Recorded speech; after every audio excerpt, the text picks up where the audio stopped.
Bonjour, c'est Ursule encore. On est le 20 août 2025. Alors, je viens sur la trompette aujourd'hui encore et je viens proclamer le retour de notre Seigneur Jésus-Christ. Amen. Soyons tous bénis, soyons remplis de sa joie. Alors, destinés à connaître la volonté de Dieu. Notre texte se trouve dans Acte 22, n'est-ce pas? Nous allons lire à partir du verset 14. Alors ici, il s'agit, n'est-ce pas, de la conversion de Paul. Et Ananias est envoyé par notre Seigneur pour prier pour Paul afin que ses yeux s'ouvrent, parce que quand Jésus-Christ a rencontré Paul, Paul est devenu aveugle, n'est-ce pas, à cause de l'excès de lumière, la brillance du Seigneur. Paul est devenu aveugle. Alors Ananias vient ouvrir les yeux de Paul par une simple prière, et voilà ce qu'il lui dit.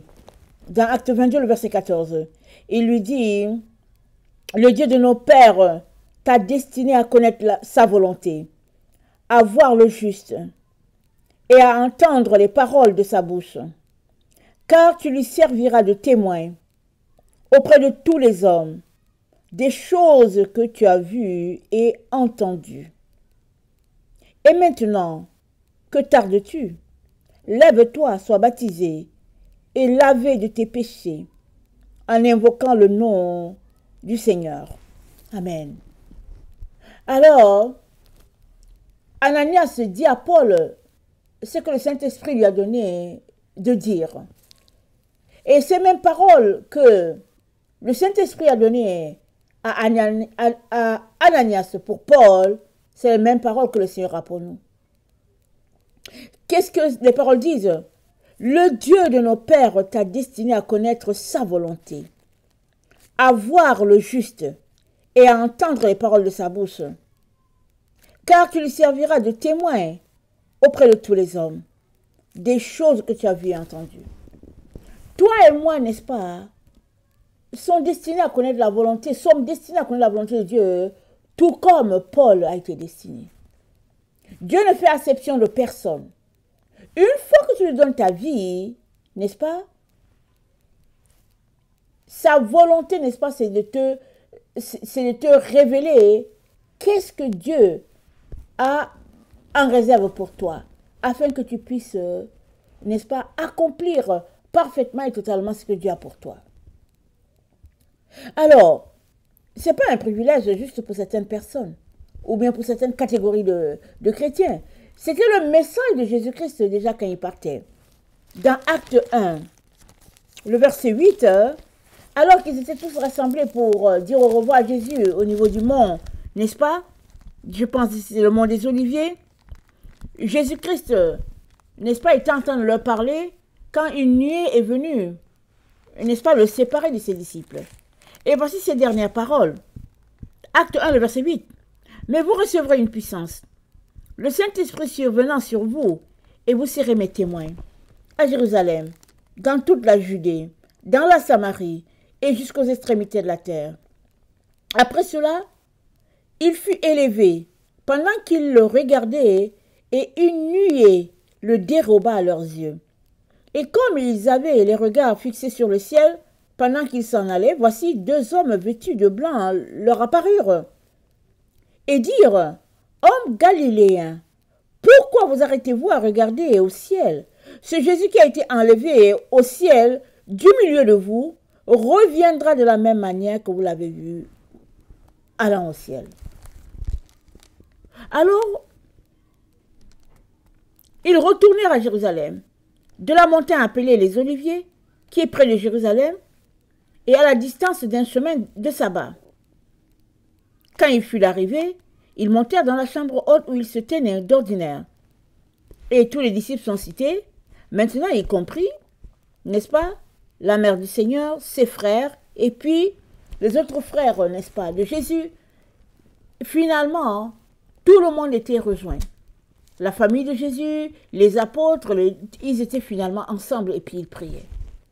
Jésus-Christ leur avait été ôté.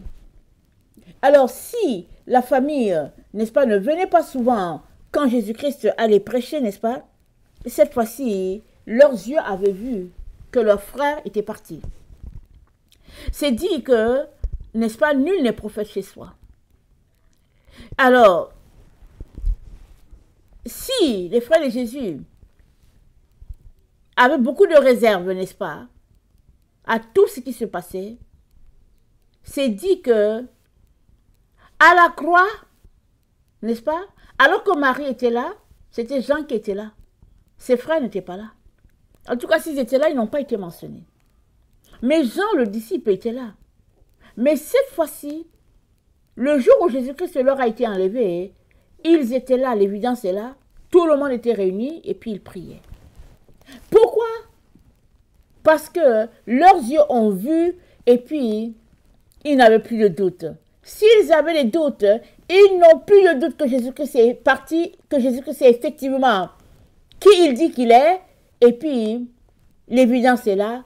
Il faudrait, n'est-ce pas, se rassembler, n'est-ce pas, pour continuer l'œuvre. Du moins, c'est ça que le rassemblement voulait dire. Mais ce n'est pas juste à eux. Jésus-Christ a dit quoi? Il a dit, heureux qui a cru sans voir. Donc là où tu es là, tu n'étais pas là ce jour-là, mais tu es heureux. Parce que tu crois en Jésus, alors que tes yeux ne l'ont pas vu sur cette terre, tes yeux ne l'ont pas vu être enlevé au ciel. Tu es heureux. Maintenant,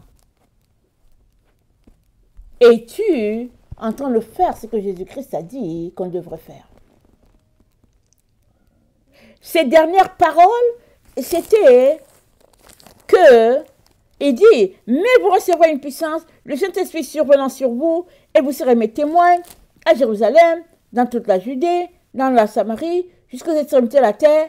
Après avoir dit cela, il fut élevé pendant qu'il le regardait et une nuée le déroba.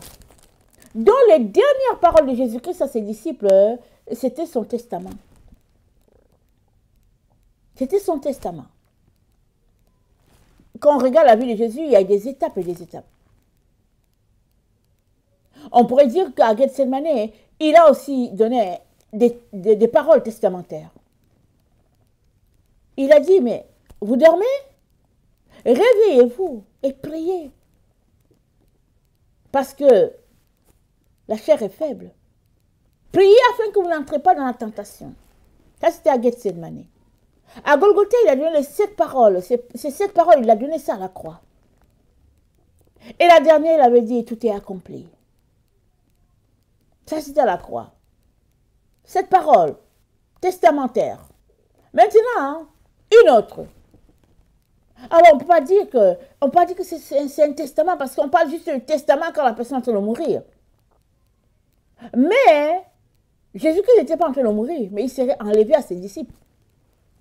Il a dit à Jean-Baptiste, écoute, tes disciples, mes disciples ne peuvent pas jeûner, parce que l'époux est là. Mais quand l'époux leur sera enlevé, ils vont jeûner, c'est-à-dire ils vont souffrir.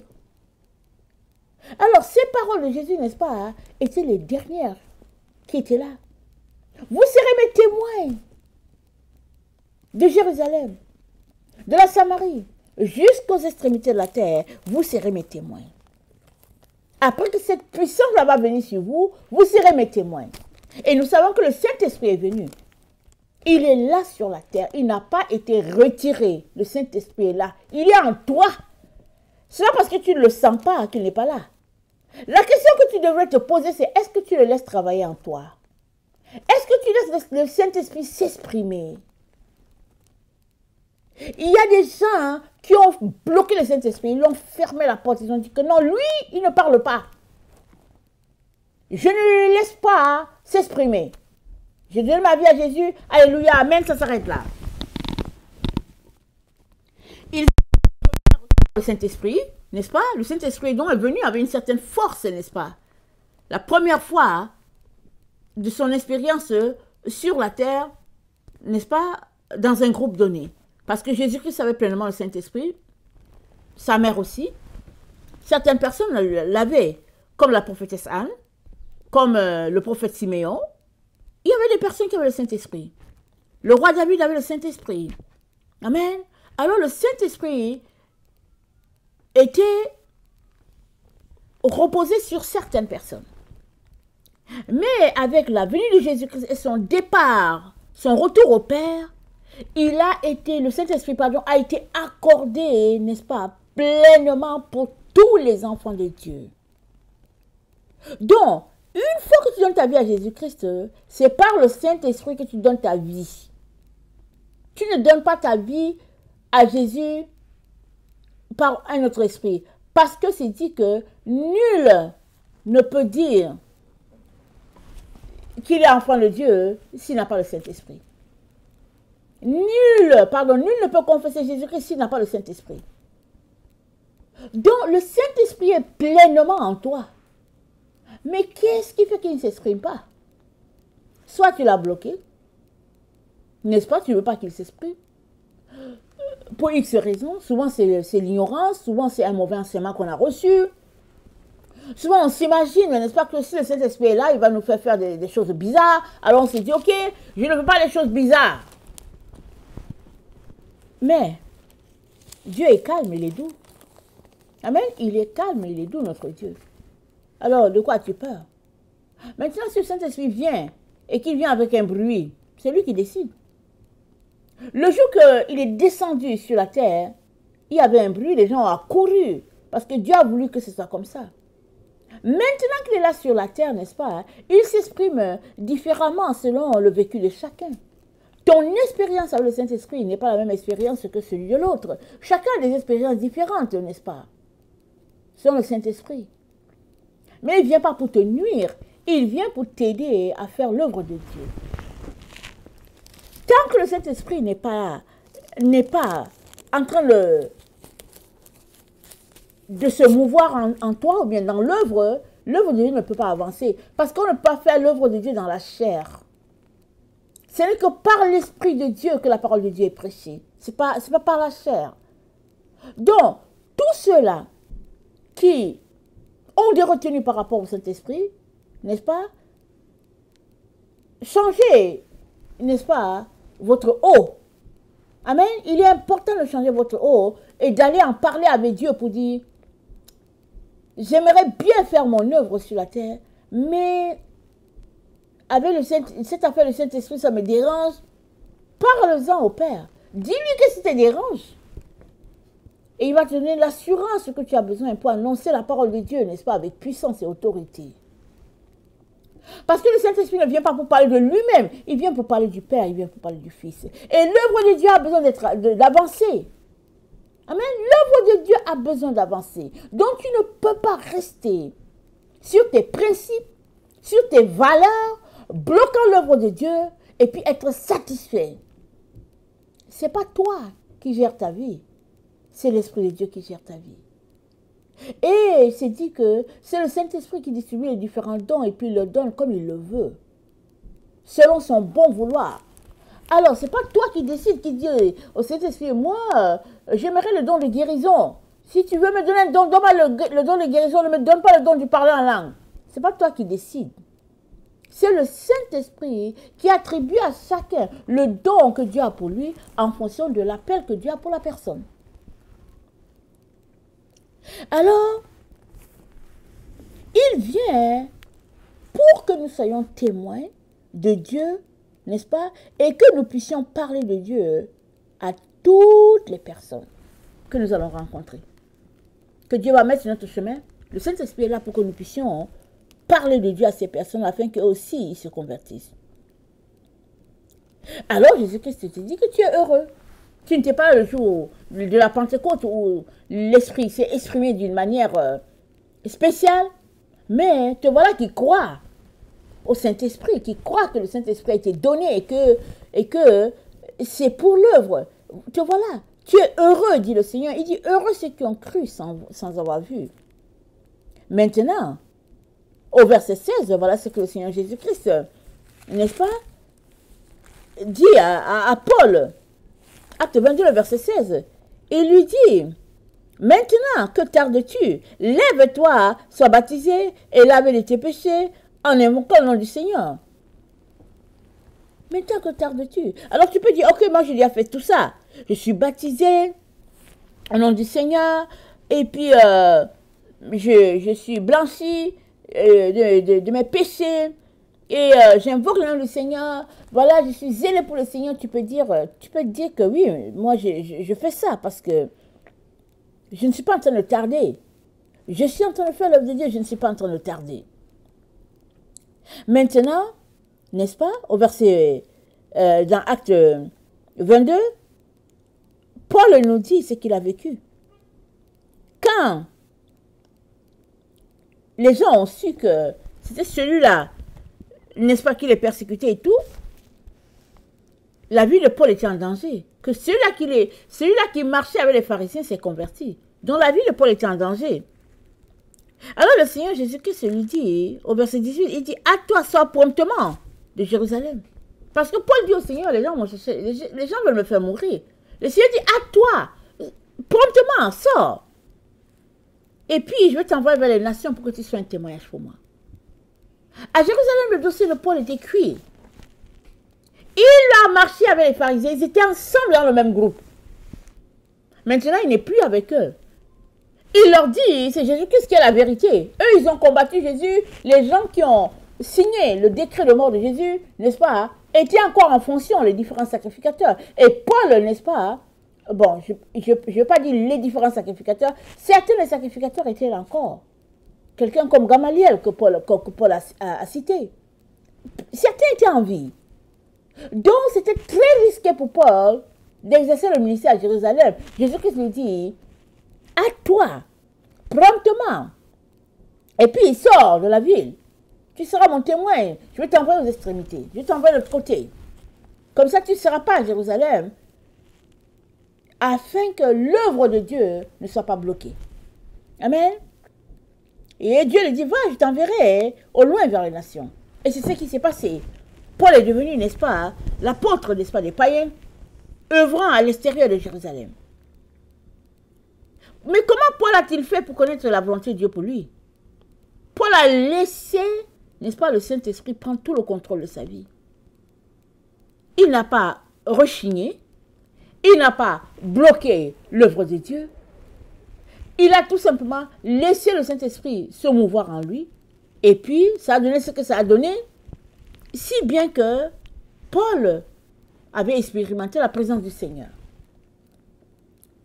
Ayant expérimenté la présence du Seigneur, le Seigneur lui a révélé ce qu'il était appelé à faire. Jusqu'à le Seigneur lui a donné l'endroit où Paul devait être. Et c'est comme ça que Paul s'est retrouvé, n'est-ce pas, à l'extérieur, dans la région, n'est-ce pas, dans les régions loin de Jérusalem, et l'œuvre de Dieu avançait entre ses mains. Mais est-ce que vous pensez que c'est juste pour Paul que Dieu aimerait révéler les choses? Non. Dieu aimerait révéler à tous ses enfants ce à quoi il les a appelés. Amen. Il aimerait le révéler. Pourquoi? Parce qu'il a prévu que tu sois témoin, son témoin. Il a prévu que je sois son témoin. Il a prévu que chacun de ses enfants soit son témoin. Alors, c'est quoi le problème? Es-tu son témoin? Ou bien, es-tu en train d'attendre quelque chose en particulier? Parce que, dès que tu te convertis à Christ, tu te convertis par le Saint-Esprit, et dès que tu te convertis à Christ, tu es un témoin potentiel pour le Seigneur Jésus. C'est ça ton appel. Maintenant, ta relation avec Dieu va permettre au Seigneur de te déterminer exactement dans quel secteur tu seras. Et puis maintenant, as-tu gardé le zèle pour le Seigneur? Ou bien es-tu à des débats de démonstration des différents sujets qui nous séparent tant dans les églises? Qui séparent les dénominations, des argumentations qui ne mènent rien à rien? Es-tu dans ça, dans ce type d'argumentation, dans ce type, n'est-ce pas, de comportement? Alors que le Seigneur dit que nous sommes appelés à être ses témoins. Jérusalem, Samarie, jusqu'aux extrémités de la terre.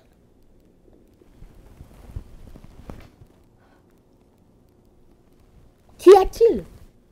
Pourquoi ne sommes-nous pas en train de prêcher, n'est-ce pas, la parole selon ce que le Seigneur nous a dit de faire. Qu'est-ce qui bloque? Amen. Qu'est-ce qui bloque? Alors, on pourrait se mettre, n'est-ce pas, à donner les différents points. Et peut-être que tous les points qu'on donne, c'est des points qui justifient, n'est-ce pas, qu'on ne soit pas en train de prêcher la parole dans notre plein potentiel ou bien en train de la prêcher tout court. Mais toujours est-il que la réponse se trouve dans ce que Jésus-Christ a dit à Paul au verset 14. Le Dieu de nos pères t'a destiné à connaître sa volonté, à voir le juste et à entendre les paroles de sa bouche. Tu es destiné, mon frère, ma soeur, à connaître la volonté de Dieu. Je suis destiné à connaître cette volonté-là. Maintenant, c'est qui bloque? Quel est le temps que tu as pour ton Seigneur? Combien d'heures passes-tu en sa présence? Combien d'heures penses-tu qu'il mérite de ton temps? Souvent, on n'a pas le temps de Jésus. C'est à peine si on lui dit bonjour ou bien bonne soirée, 15 minutes. On est devant la télévision, on doit suivre tel journal, on doit regarder tel sport, on doit assister à tel débat, et puis telle situation s'est passée, et puis quand on quitte la télévision, on tombe sur le cellulaire, et puis quand on quitte le cellulaire, on tombe sur toutes sortes de choses sur YouTube, et puis c'est-à-dire que partout où on passe, on est bombardé de technologies, bombardé de choses à regarder, bombardé de choses à écouter, et puis on a l'impression qu'on est tellement pris, on est occupé parce qu'il faut qu'on écoute telle personne, qu'est-ce qu'il fait, quelle analyse il fait de ceci, de cela, de cette situation-ci. La question, elle est simple. Combien de temps passes-tu avec Jésus-Christ? Parce qu'il t'a destiné à connaître sa volonté. Alors, comment vas-tu connaître la volonté de Jésus si tu ne passes pas le temps dans sa présence? Comment vas-tu faire? Connais-tu la volonté de Dieu? Jusqu'où es-tu, n'est-ce pas, zélé pour connaître la volonté de Dieu? Jésus-Christ a dit, il n'est pas bon de jeter, n'est-ce pas, le pain des enfants aux chiens. Il a dit ça à la femme phénicienne qui voulait la guérison de sa fille.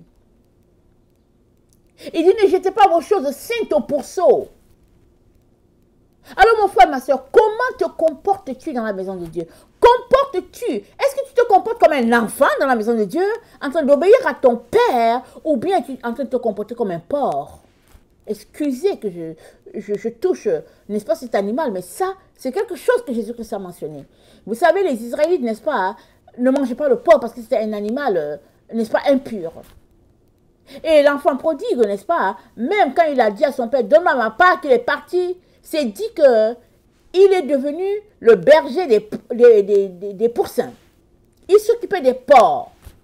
Et leur nourriture était tellement bien qu'il voulait même en manger. Et puis, c'est dit qu'il n'avait même pas droit.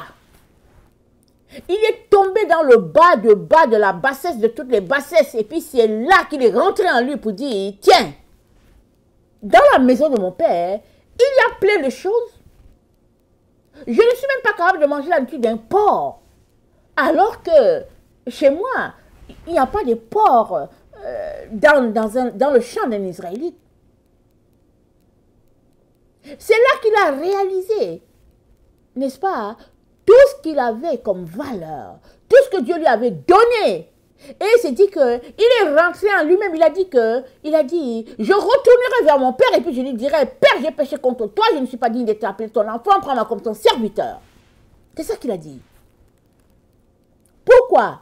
Il est rentré en lui-même. Parce que la volonté de Dieu pour lui, ce n'était pas qu'il soit en train de garder des porcs. La volonté de Dieu pour lui, c'était qu'il saisisse que tout ce qui était dans la maison de son père, c'était à lui, et qu'il se mette, n'est-ce pas, à travailler dans la maison de son père, comme si c'était sa propre maison. C'était ça la volonté de Dieu pour lui. Mais il lui a fallu aller se balader, faire tout le tour du monde, dépenser tout l'argent, gaspiller ça, avant de réaliser que, tiens, au fait, j'ai ça dans la maison de mon père, je vais retourner. Ok, Dieu a permis.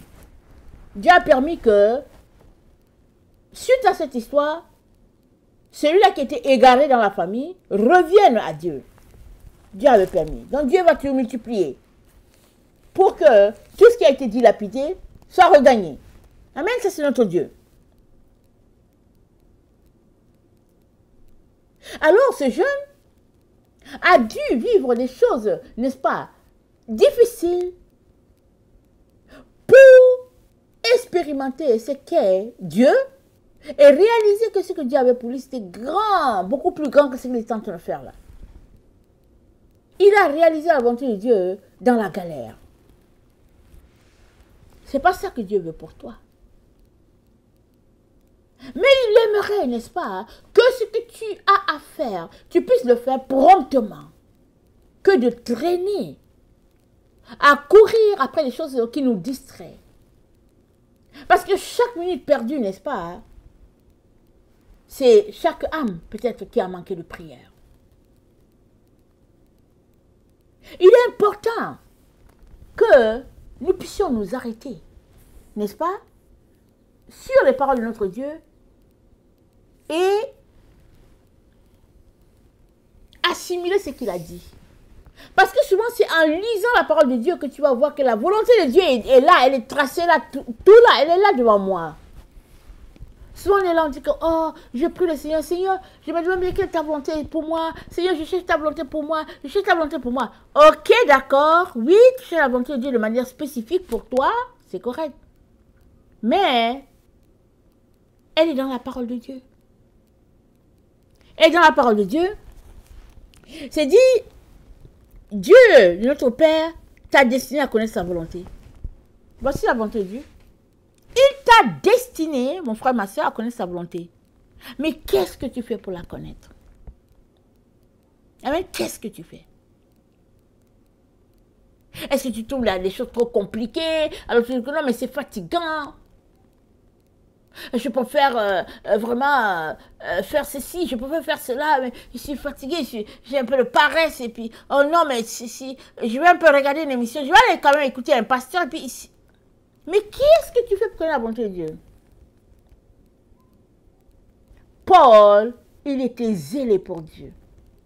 Il a étudié les Écritures. Il était zélé tellement pour Dieu qu'il a dit, ok, cette secte-là, on va la détruire. Il était zélé. Et Jésus-Christ, voyant ce qu'il y avait dans son cœur, savait qu'il était ignorant de tout ce qu'il faisait. Il était ignorant, très ignorant. Parce que Jésus-Christ a dit aux pharisiens, n'est-ce pas, quand vous formez, n'est-ce pas, un disciple, il est pire que vous. On peut voir que Paul il faisait vraiment partie de cette catégorie-là. Il était pire que ses maîtres. Il était zélé pour détruire l'église de Jésus-Christ. Jésus-Christ est venu à lui pour lui révéler sa volonté. Maintenant, connaissant la volonté de Dieu, Paul n'a plus perdu le temps. Il est parti, n'est-ce pas, à étudier les Écritures, à se préparer. Il dit lui-même, dans Galates, il dit, je suis resté 3 ans pour, n'est-ce pas, étudier les Écritures. C'est après la 3e année qu'il s'est mis, n'est-ce pas, à prêcher de façon plus régulière. Sinon, il se formait. Il cherchait à comprendre les Écritures. Mais toi, qu'est-ce que tu fais pour connaître la volonté de Dieu?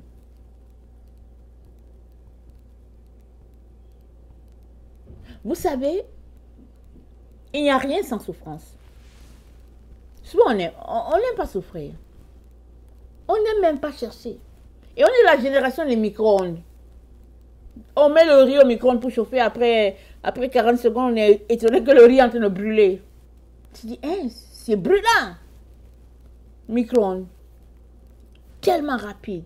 Parce qu'on est pressé, on a faim, on est toujours en train de courir. Alors on pense qu'avec Dieu, c'est comme ça. Mais Dieu, avec lui, c'est un festin. Vous savez le festin? On vient, on dresse la table, on dépose des couverts, on s'assoit, on goûte à ceci, et après on goûte à cela, et après on prend un peu de l'eau, on boit, et après on goûte à cette autre mets. On est, n'est-ce pas, dans un festin avec notre Dieu. Et ce n'est pas Dieu, n'est-ce pas, qui dresse la table. C'est toi qui dresses la table. Dieu nous dit que lui, il dresse sa table à lui en face de nos ennemis. Alléluia. En face de tes ennemis, Dieu va dresser une table pour toi. Alléluia. Mais toi, c'est à toi de dresser la table, n'est-ce pas, pour que Jésus-Christ entre. Et il le dit, il dit, je me tiens à la porte et puis je frappe. Si quelqu'un entend ma voix et m'ouvre, j'entrerai. Je souperai avec lui et lui avec moi. Donc, Jésus-Christ, il cogne à la porte de ton cœur à tous les jours. As-tu entendu? N'as-tu pas entendu? Mais Jésus-Christ, il cogne. Il cogne à la porte à tous les jours. Maintenant, si tu as entendu, est-ce que tu vas le laisser entrer? Il a dit, si quelqu'un m'ouvre la porte, n'est-ce pas? J'entrerai. Je souperai avec lui et lui avec moi. Souvent, tu veux faire entrer Jésus. Tu es désireux de le faire entrer. Tu dis, oh oui, Seigneur, je veux que tu entres. Mais sur le point d'entrer, Jésus ne va pas entrer. Parce que c'est plein chez toi, n'est-ce pas? Des œuvres de sorcellerie, de la magie, des pratiques, n'est-ce pas, traditionnelles qui opposent Dieu. Toutes sortes de choses qui opposent Dieu. Dieu dit que ces choses ne soient pas trouvées chez toi. Ni ces pratiques, les gens qui sacrifient leurs enfants au feu. Et puis Dieu dit que ces choses abominables ne soient pas trouvées dans ta maison.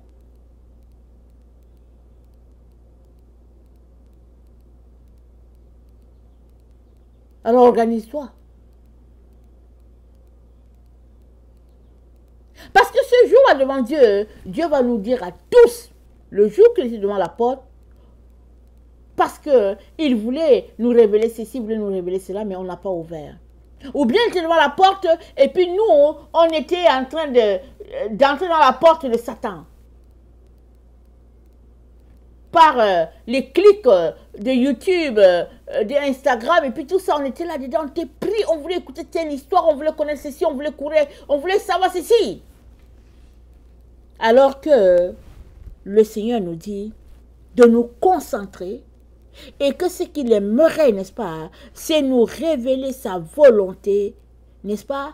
Il aimerait qu'on puisse voir le juste, entendre les paroles de notre Dieu et surtout, il aimerait qu'on soit ses témoins, n'est-ce pas, devant tous les hommes. C'est ça qu'il aimerait. La balle est dans notre camp. Et nous, est-ce qu'on le réalise? Ou bien pense-t-on que, oui, c'est juste pour Paul, la rencontre avec le Seigneur. Oui, ok, c'est juste pour Jean, la rencontre avec le Seigneur. Oh non, mais c'est juste pour telle personne. Non, c'est pour tout le monde. C'est pour tout le monde. Il ne faudrait pas que, après avoir, n'est-ce pas, donné ta vie à Jésus, tu puisses, n'est-ce pas, être laissé en dehors de sa présence parce que tu n'as pas mis la table pour qu'il vienne chez toi et te révéler la volonté de Dieu pour toi. Rappelons-nous sur le chemin d'Emmaüs. Il est en train de marcher avec ses disciples et puis ils avaient l'air préoccupés par le fait que jusqu'à présent Jésus-Christ n'était pas encore ressuscité. Ils ne comprenaient rien. Et Jésus-Christ a semblé aller plus loin. Qu'est-ce qui s'est passé? Ils ont invité Jésus-Christ à venir chez eux et Jésus-Christ est venu. C'est eux qui ont dressé la table. Ils ont reconnu Jésus. Quand, au moment de manger, Jésus-Christ a rompu le pain. Ils l'ont reconnu, Jésus-Christ a disparu. C'est toi qui dois dresser la table, n'est-ce pas, pour inviter ton Seigneur Jésus. Et lui, ton Jésus, il dressera sa table à lui, devant tes ennemis pour leur dire, vous voyez celui-ci, c'est mon fils, c'est ma fille.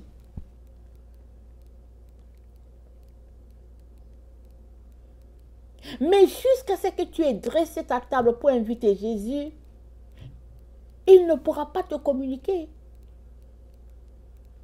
la volonté du Père pour toi. Comment vas-tu faire? Le jour-là que tu seras devant Dieu, comment vas-tu faire? Tu as besoin de connaître la volonté de Dieu, mon frère, ma soeur. Tu as besoin. J'ai besoin de connaître la volonté de Dieu. Et ce n'est pas difficile. Et ce n'est pas compliqué. Dieu ne nous cache pas les choses. Mais non. C'est nous qui sommes préoccupés par beaucoup de distractions qu'il nous faudrait laisser tomber. Et nous concentrer dans ce que le Père a pour nous. Ce qu'il y a de meilleur.